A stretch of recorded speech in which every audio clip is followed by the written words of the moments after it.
Pesugihan adalah istilah dalam budaya Jawa yang merujuk pada praktik spiritual atau supranatural yang diyakini dapat memberikan kekayaan atau keberuntungan finansial kepada seseorang. Praktik ini seringkali melibatkan ritual atau tindakan tertentu yang diyakini dapat menghasilkan uang secara gaib atau supranatural. Namun, penting untuk diingat bahwa pesugihan seringkali terkait dengan kepercayaan yang tidak sehat dan dapat melibatkan praktik-praktik yang tidak etis atau bertentangan dengan nilai-nilai moral dan agama. Dikutip dari Bristory, terkadang ada manusia yang seperti kehabisan akal sampai harus menempuh jalan pintas penuh darah dan dosa. Bekerja sama dengan sesuatu yang seharusnya gak jadi tumpuan harap. Aku Refti, umurku 27 tahun. Aku akan bercerita tentang peristiwa seram yang aku alami 7 tahun yang lalu, ketika itu umurku masih 20 tahun. Begini ceritanya, waktu itu tahun 2013. Ketika itu aku tinggal di Malang, di rumah Tante Mei. Tante Mei adalah adik bapakku yang nomor 4 dari 7 bersaudara. Beliau tinggal di Malang karena memang bersama suaminya punya usaha di kota apel itu. Suami Tante Mei, Om Roy, lebih sering keluar kota dalam rangka mengurus bisnis yang digelutinya. Jadi, praktis hanya ada aku, Tante Mei, Rifka anak laki-laki Tante Mei, dan 3 orang asisten yang membantu mengurus rumah dan segala keperluannya. Iya, hanya kami berenam yang tinggal di rumah besar nan mewah ini. Rumah mewah dan besar. Benar, Tante Mei dan keluarga menempati rumah yang menurutku sangat besar dan mewah. Rumah 2 lantai, memiliki 8 kamar besar, perabotan mahal mengisi setiap sudut ruangan. Rumah ini juga berdiri di atas tanah yang sangat luas, nyaris 1 hektar. Karena itulah halaman dan pekarangan yang dimiliki jadi sangat luas juga. Kolam renang besar menghiasi halaman belakang.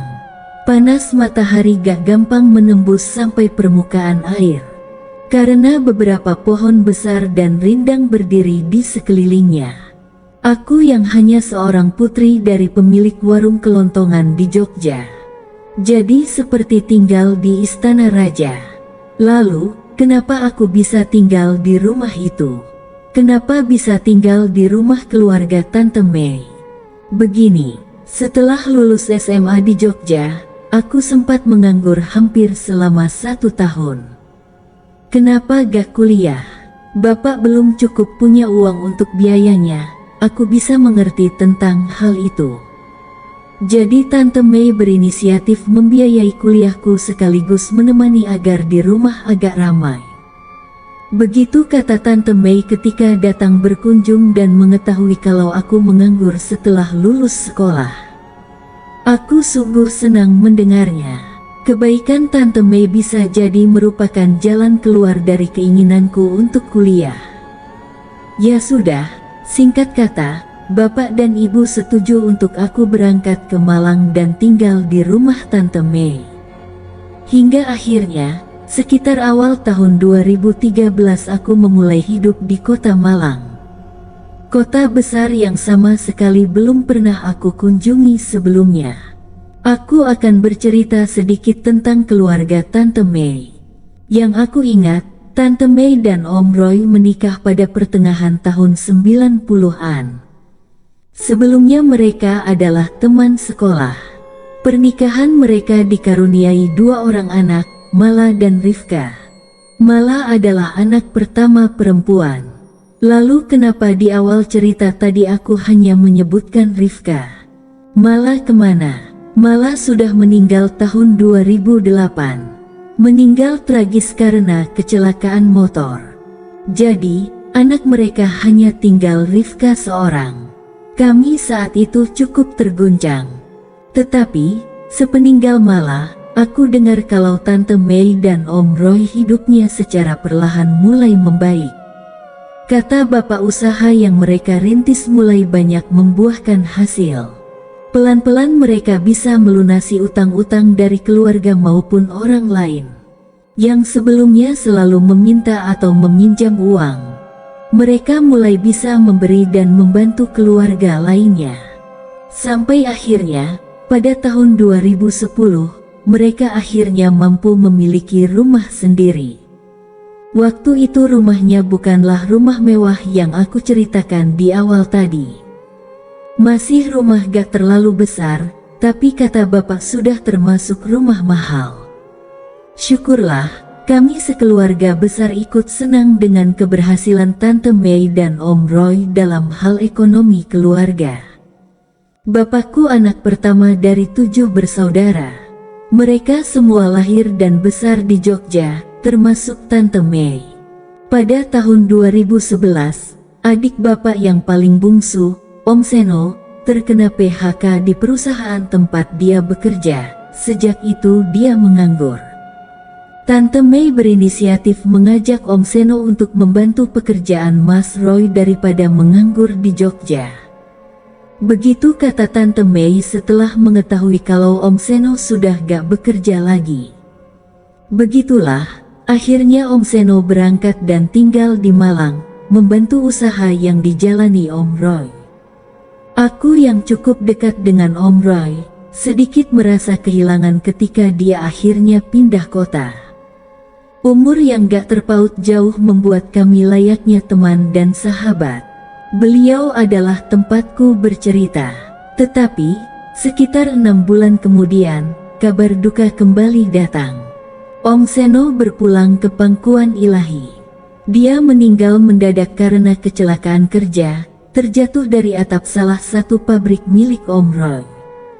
Saat itu adalah momen terburuk dalam hidupku. Kehilangan Om tersayang secara mendadak.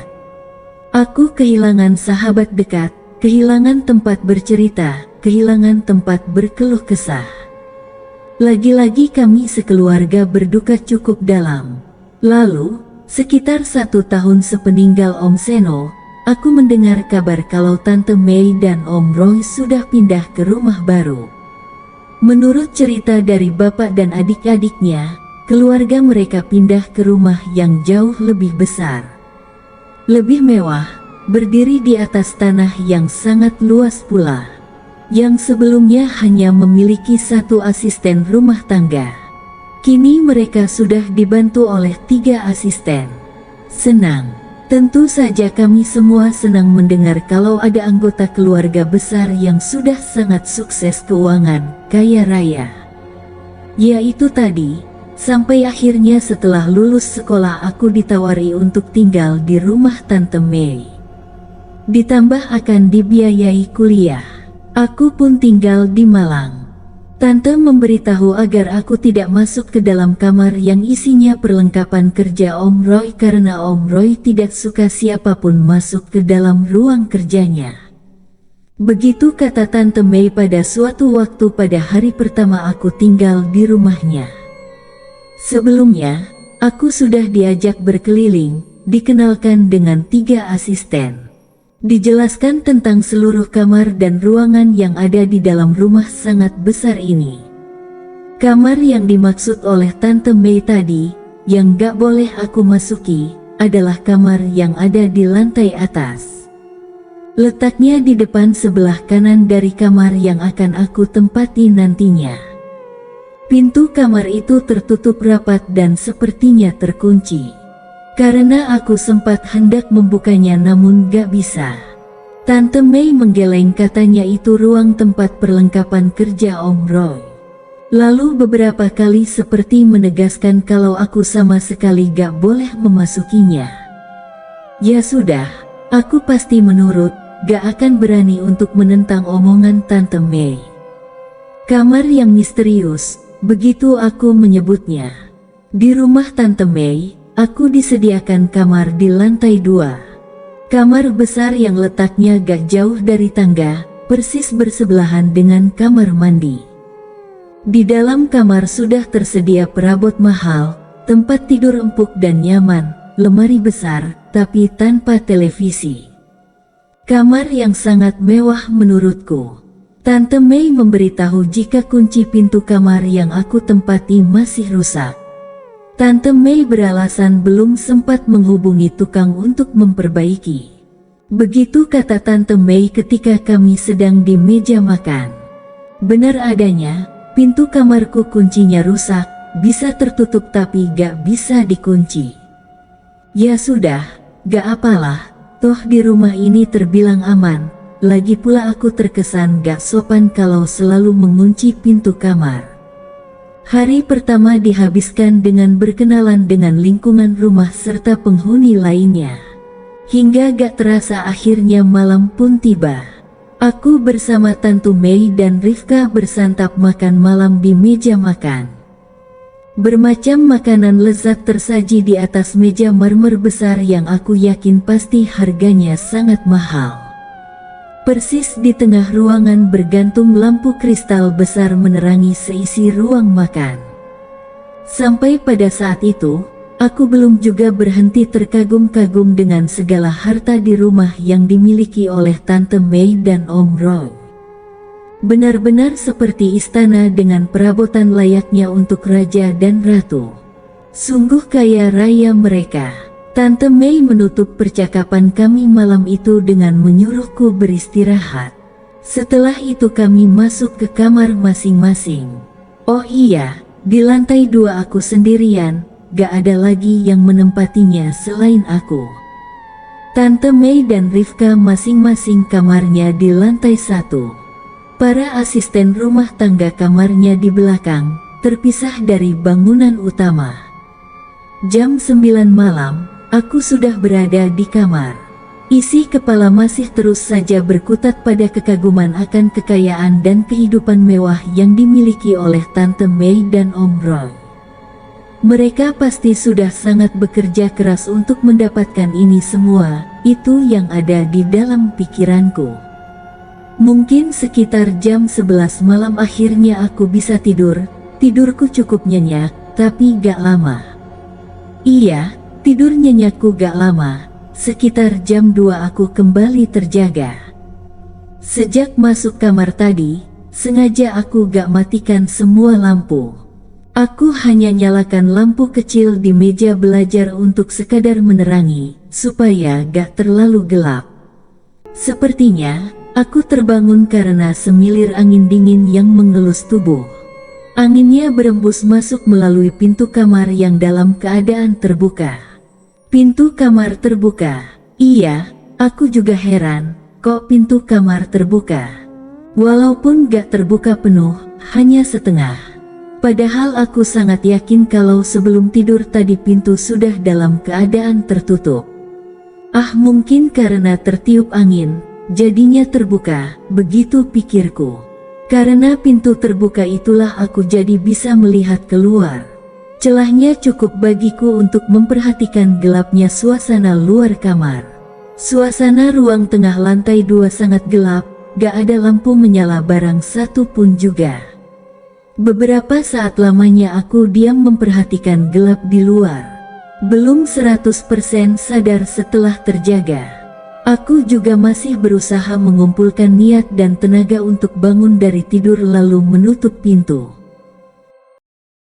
Seiring bergulirnya waktu dan mulai terbiasanya mata melihat dalam remang, aku merasa kalau ada yang mengganggu pandangan.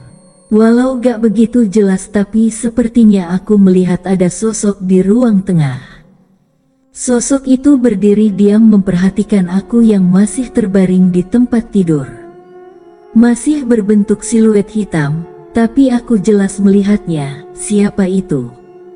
Beberapa detik aku terus memperhatikan, sampai kemudian timbul niat mendekati pintu untuk memastikan. Bangun dari tempat tidur, lalu aku berjalan ke pintu, tapi setelah sampai, tiba-tiba bayangan hitam itu gak ada lagi, sudah gak di tempatnya lagi, kemana perginya? Ah, mungkin salah lihat, begitu pikirku, lalu menutup pintu rapat-rapat. Aku kembali tidur. Hari berikutnya aku jalani dengan kegiatan yang sedikit banyak menjadi kesibukan baru. Entah itu membantu pekerjaan rumah, antar jemput Rifka sekolah, membantu usaha Tante Mei. Apa saja aku lakukan untuk mengisi kekosongan. Belum ada kegiatan perkuliahan, karena waktu itu pendaftaran masuk universitas memang belum dibuka. Seiring berjalannya waktu juga, aku juga jadi lebih akrab dengan penghuni rumah, termasuk dengan para asisten rumah tangga. Merasa penasaran, aku pun bertanya perihal isi kamar atas misterius itu kepada salah satu asisten rumah tangga yang biasa aku panggil Mbak Ning. Ternyata Mbak Ning pun gak tahu karena memang gak pernah dibolehkan masuk walaupun sekedar membersihkan.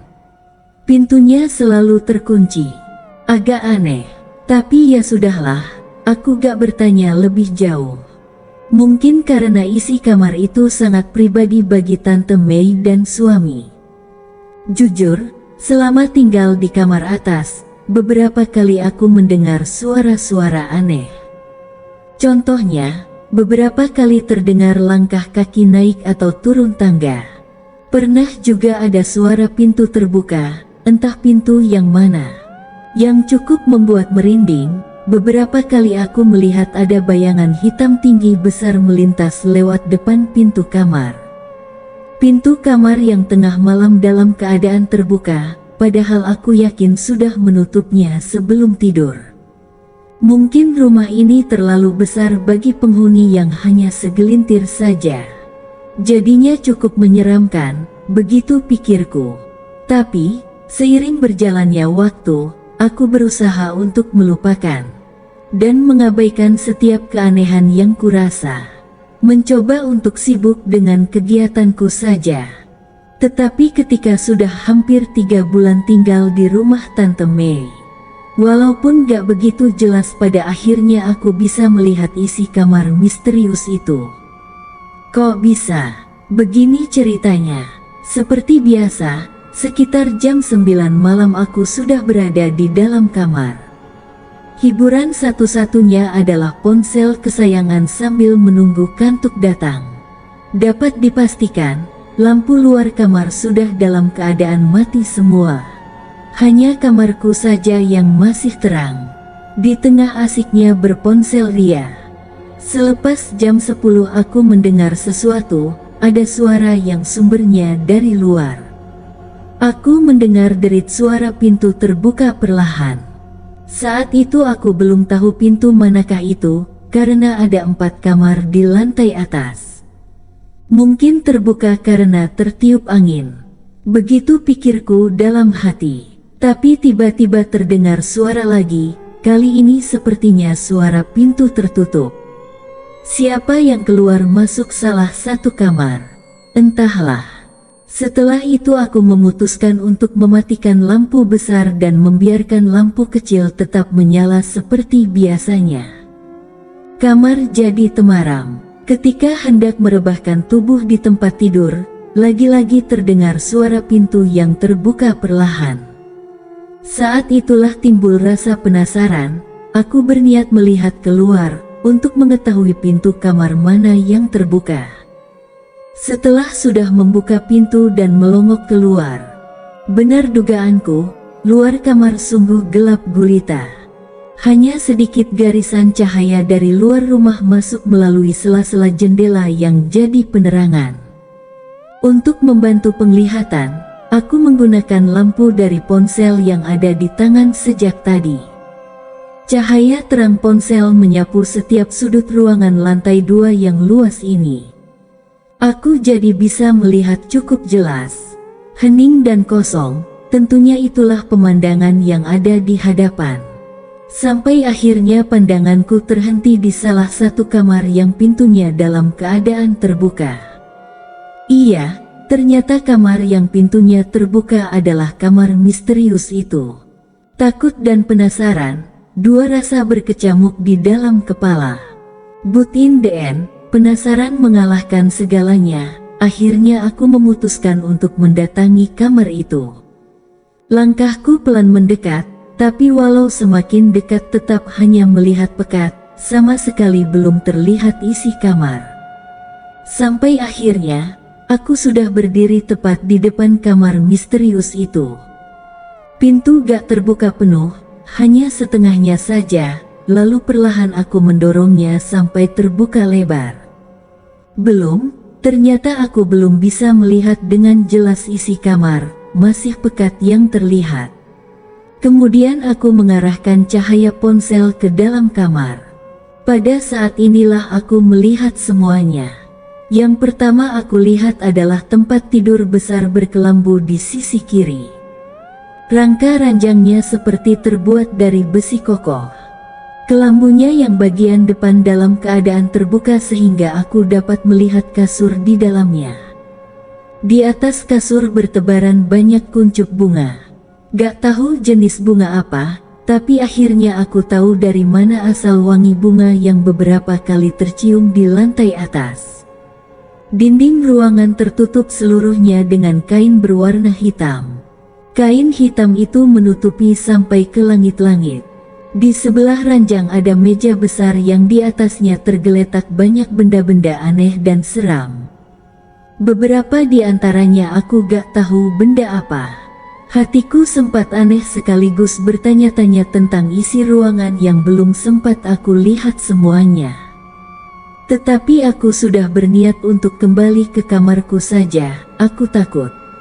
Tapi belum juga kaki ini melangkah, tiba-tiba aku mendengar suara. Ada suara seperti menggeram, pelan tapi terdengar jelas. Refleks, aku arahkan cahaya ponsel ke sudut kanan kamar, karena menurutku suara itu berasal dari sana. Detik berikutnya, jantungku seperti berhenti berdetak, aku kaget ketakutan. Ya Tuhan! Aku melihat ada makhluk hitam tinggi besar sedang berdiri di pojok kamar. Sebegitu tinggi hingga kepalanya nyaris menyentuh langit-langit. Sungguh sosok yang sangat menyeramkan. Melihat itu semua, aku langsung lari menuju kamarku. Setelah sudah di dalam kamar, aku lalu menutup dan berdiri bersandar pada pintu. Karena aku sadar kalau pintu kamarku ini gak bisa dikunci. Aku menangis pelan, ketakutan. Tapi walaupun begitu, aku masih bisa mendengar suara di luar. Suara pintu yang perlahan tertutup, aku yakin itu pintu kamar gelap. Setelah itu, semalaman aku duduk bersandar di pintu hingga pagi menjelang. Sejak itu, aku menyebut kamar misterius itu dengan sebutan kamar gelap. Hari-hari berlalu, aku terus jalani hidup di rumah Tante Mei. Tante Mei memenuhi janjinya untuk membiayai kuliahku. Sekitar bulan Agustus aku sudah mulai berkuliah. Tapi, semua kejadian seram di rumah tetap aku rasakan. Terus saja kejadian, itu yang membuatku sangat gak betah. Ditambah, entah sudah 2 atau 3 kali, aku mengalami mimpi aneh menyeramkan. Di mimpi, aku didatangi makhluk tinggi besar yang sering aku lihat bergentayangan di dalam rumah dan kamar gelap. Sosok makhluk itu sungguh sangat menyeramkan, aku gak mampu untuk menggambarkan. Di dalam mimpi, ketika makhluk itu datang, tubuhku sama sekali gak bisa bergerak. Aku hanya bisa menangis. Kemudian, dia meraih tanganku, menyeretku, menarik tubuhku dengan kasar. Lagi-lagi aku hanya bisa berteriak dalam diam, amat sangat ketakutan. Lalu akhirnya kami seperti berada di tepi jurang. Jurang yang sangat dalam, sampai aku gak bisa melihat dasarnya. Tiba-tiba, makhluk menyeramkan itu mengangkat tubuhku, lalu melemparku ke dalam jurang. Di saat inilah biasanya aku terbangun dari tidur. Tersengal-sengal, berkeringat, lalu menangis sejadi-jadinya. Beberapa kali juga aku bercerita kepada bapak dan ibu tentang semua yang aku alami di rumah ini melalui sambungan telepon. Aku ceritakan semua, mereka hanya bisa menenangkan. Meminta aku untuk kembali ke niat awal, yaitu berkuliah, jangan pedulikan hal-hal lainnya. Untuk sementara, aku berusaha untuk turuti omongan mereka. berusaha untuk kuat menghadapi semuanya. Hanya sementara, masih lekat dalam ingatan. Waktu itu suatu hari di bulan November, hanya beberapa hari setelah hari ulang tahunku. Sepulang kuliah sekitar jam 5 sore, aku sampai di rumah. Ternyata Tante Mei dan Rifka sedang gak ada di rumah, hanya ada 3 asisten rumah tangga.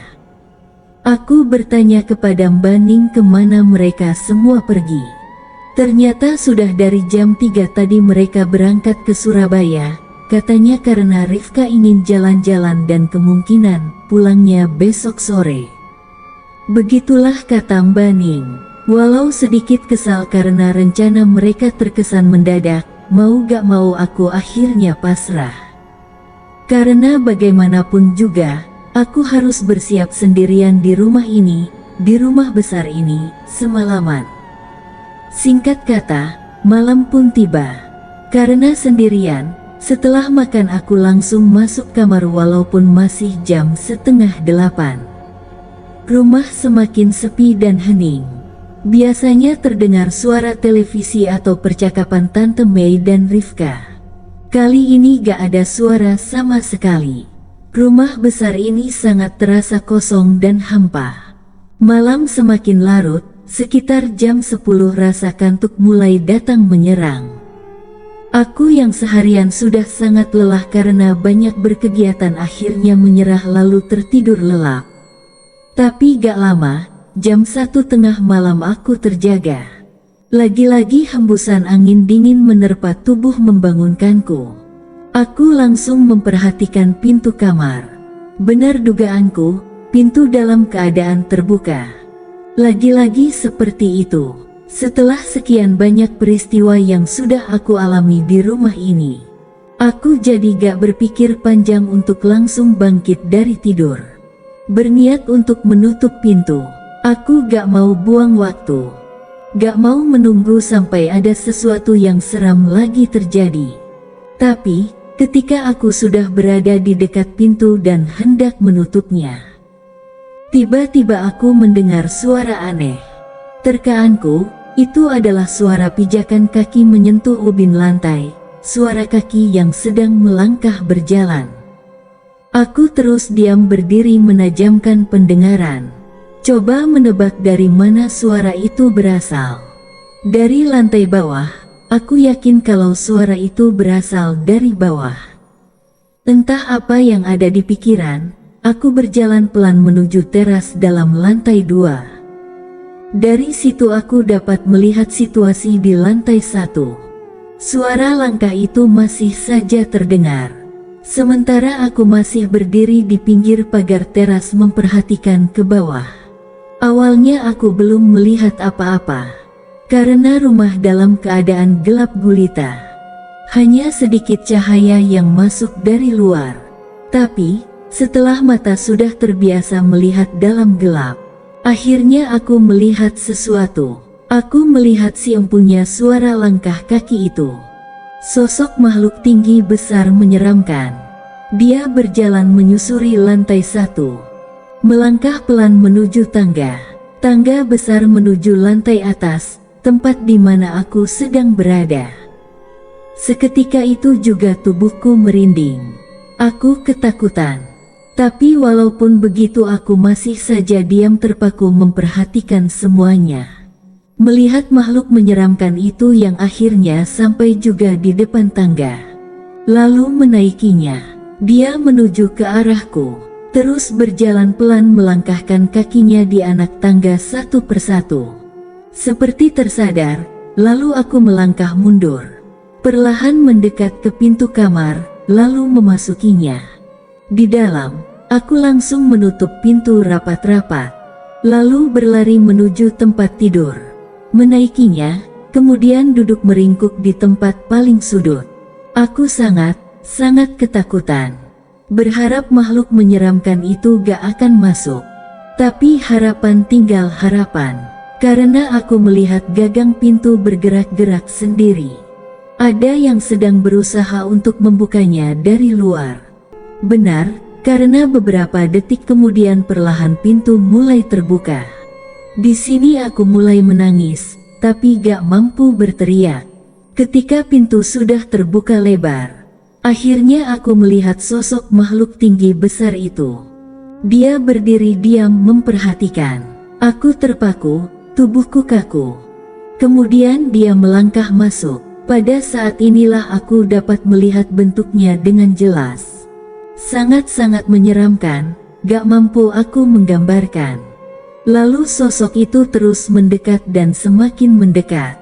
Seperti mimpi buruk yang jadi nyata. Aku rasakan semuanya. Akhirnya, dia sudah benar-benar berdiri di samping tempat tidur. Aku hanya bisa menunduk sambil terus menangis. Tapi, tiba-tiba ponselku berdering. Ponsel yang aku letakkan di atas tempat tidur di samping bantal. Jadi gak susah aku meraihnya. Sambil menunduk aku menerima panggilan telepon itu. Aku mendengar suara ibu di ujung sambungan telepon. Ibu menanyaiku, memberitahu jika perasaannya gak enak, dan terus teringat denganku. Semakin menjadi-jadilah aku menangis. Aku langsung berterus terang, memberitahu jika aku benar-benar takut. Aku udah gak tahan tinggal di rumah Tante Mei, aku benar-benar ingin pulang. Aku menangis, aku bilang seperti itu sambil terus menundukkan wajah. Akhirnya, ibu mengerti juga, dan mengizinkan aku untuk pulang. Aku terus menangis, sambil menceritakan apa yang pernah aku alami dan apa yang sedang berusaha aku lewati malam itu. Syukurlah, setelah itu aku akhirnya berani untuk mengangkat wajah dan melihat seisi kamar. Ternyata makhluk seram itu sudah pergi, gak ada kamarku lagi. Aku langsung berdiri lalu menutup pintu. Malam itu aku ditemani ibu sampai benar-benar bisa tertidur. Keesokannya, tiba-tiba bapak datang pada sore hari. Aku sangat senang melihat beliau. Langsung aku peluk erat-erat tubuhnya. Aku kembali memberitahu bapak jika aku benar-benar sudah gak kuat lagi. Aku kembali meminta izin pulang pada bapak sambil menangis sesenggukan. Bapak langsung menyahut, memberitahu jika kedatangannya memang untuk menjemputku. Bapak dan ibu sudah tahu semuanya. Sore itu juga, aku pulang ke Jogja bersama bapak. Meninggalkan rumah Malang dengan segala kengeriannya. Terima kasih Tuhan, aku masih diberi kesempatan untuk hidup. Terima kasih aku masih terselamatkan.